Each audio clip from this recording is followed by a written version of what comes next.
मंजुश्री लिखती हैं कि गुरुदेव, नींद में वो क्या बात है कि सुबह उठते ही सब सुलझ जाता है, चाहे मन की एंजाइटी या शरीर की पीड़ा।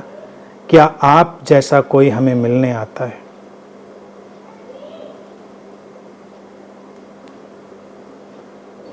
मुझसा ही कोई रहता है सबके भीतर, एक खुदा रहता है सबके भीतर। क्या होता है नींद में? इस बात को अगर कोई समझ ले तो न किसी प्रवचन की ज़रूरत है, न किसी किताब की ज़रूरत है, न किसी ध्यान की ज़रूरत है, किसी चीज़ की ज़रूरत नहीं, सब हो गया। अस्तित्व ने सारा ज्ञान हमारे जीवन की प्रक्रियाओं में ही पिरो दिया है, उनको देखना है। नींद जादुई है, मिरेकुलस है, चमत्कारिक है। बीमार भी कोई हो तो देखिए, चिकित्सक कहते हैं कि सो जाए व्यक्ति तो ठीक हो जाएगा, ना सो पाए तो शरीर ही नहीं मन भी बीमार हो जाता है, विक्षिप्तता आ जाती है। क्या होता है? हमारी स्यूडो आइडेंटिटी, हमारी छद्म पहचान, हमारी प्रोजेक्टेड इमेजेस, कॉन्सेप्ट्स, हमारी अवधारणाएं प्रक्षेपित की हुई, छवियां प्रक्षेपित की हुई अपने बारे में, वो सब विलीन हो जाती हैं, वो सब खो जाती हैं, गिर जाती हैं। नींद हमारे उस जाने पहचाने सेल्फ को पोंछ देती है, जिसको हम लेकर चलते हैं, जो बहुत बोझ की तरह हमारे ऊपर हावी है। हर व्यक्ति कुछ का कुछ हो चुका है, कोई अज्ञानी हो चुका है, कोई ज्ञानी हो चुका है, कोई सीकर है तो कोई बुद्ध है, कुछ है, बिना हुए काम नहीं चलता। बुद्ध किसको कहते हैं? जिसको अब होने और ना होने की परवाह नहीं रही, वो बस सहज है, अद्वैत में खड़ा है, जीवन के द्वैत के नृत्य को जीता है, देखता है, जानता है, वो बुद्ध है। उसकी कोई अपनी पहचान नहीं कि बुद्ध ऐसा होता है या वैसा होता है, वो ये करता है, वो करता है।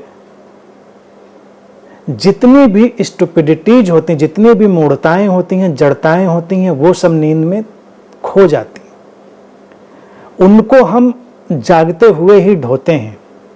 हमारी पहचान ही हमारी पीड़ा है, हमारा होना ही हमारे लिए समस्या है। बना लिया है हमने अपनी छवियों को, अपनी इमेजेस को, अपनी धारणाओं को, कुछ संस्कारों से, कुछ धर्मों से, कुछ परिवेश से, कुछ तरह तरह की कंडीशनिंग से, वो परेशान करती हैं। नींद आती है तो किसी को पता नहीं रहता कि मैं कौन हूं। रमन महर्षि जी जिस चीज की सर्च करने के लिए कहते थे कि पता करो कि मैं कौन हूं, उसका आंसर घटता है, उसका प्रत्युत्तर घटता है नींद में। तुम नहीं रहते उसमें, फिर क्या रहता है? वही रहता है जो है, वही स्रोत, वही अव्यक्त चेतना, वही नाम और रूप से रहित चेतना का प्रवाह, nameless formless flow of consciousness, वही खुदा, असीम, अरूप। कोई पहचान उस समय नहीं होती। नींद में कोई नहीं जान पाता कि भाई ये मैं सो रहा हूं। सोने के पहले तुमको पता चलता है कि मैं सोने जा रहा हूं, नींद से उठने के बाद तुमको पता चलता है कि मैं सोया था या मैं सोई थी।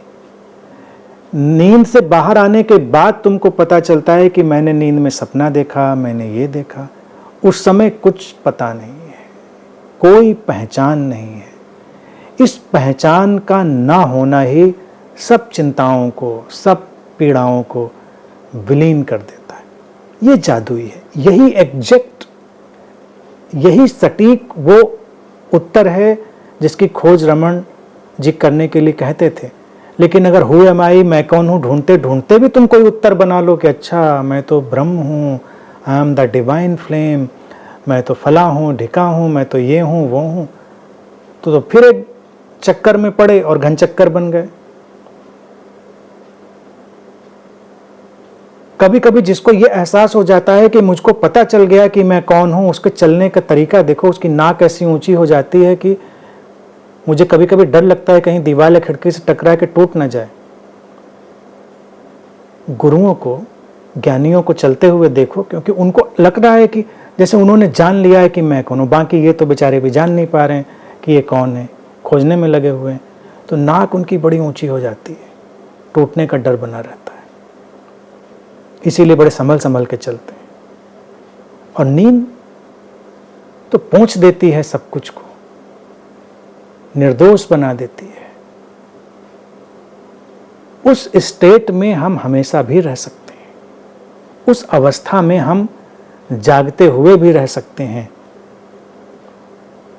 अगर हम उस अवस्था में जागते हुए भी हो पाएं तो पीड़ाएं, चिंताएं जितनी कम हो सकती हैं उतनी हो जाएंगी।